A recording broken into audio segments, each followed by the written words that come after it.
నుంచి ఉత్తర్వులు తీసుకొచ్చినా కూడా ఇంకా కేసు కట్టలా.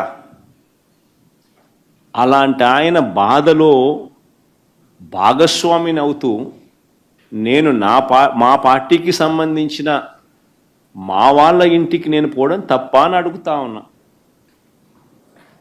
ఆయన విగ్రహం పెట్టింది ఆయన కొడుకు విగ్రహం, అది పెట్టుకునింది ఆయన సొంత స్థలంలో, అది ఆయన ఇంటి పక్కన, అది ఆయన ఇష్టము.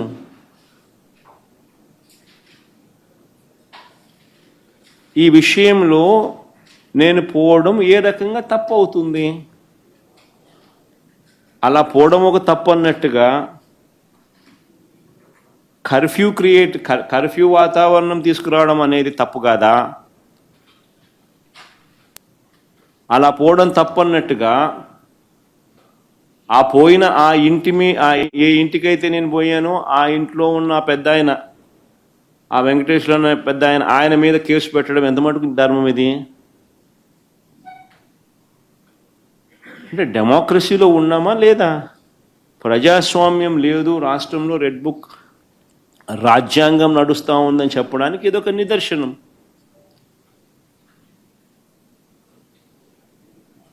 ఇంతకన్నా ఘోరమైన అన్యాయమైన రాజకీయ పరిస్థితులు బహుశా ఎక్కడ ఉండవు, ఒక మన రాష్ట్రంలో మాత్రమే ఉంటాయి.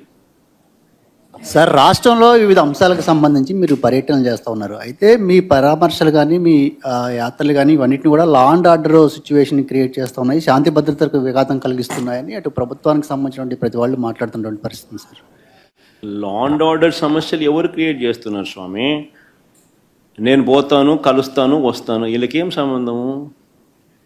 రైతుల దగ్గరికి పోయినాను, రైతులను కలిసినాను, రైతు సమస్యను లేవనెత్తినాను, ప్రెస్లో అడ్రస్ చేసినాను, రైతు సమస్యలనే లేవనెత్తినాను, రైతు సమస్యలే చెప్పినాను.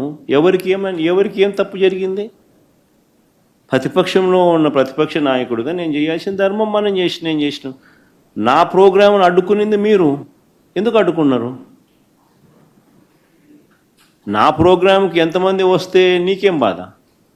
నీ ప్రోగ్రాంకు రాలేదని నీకెందుకు అంత బాధ? నీ మొహం చూడడానికి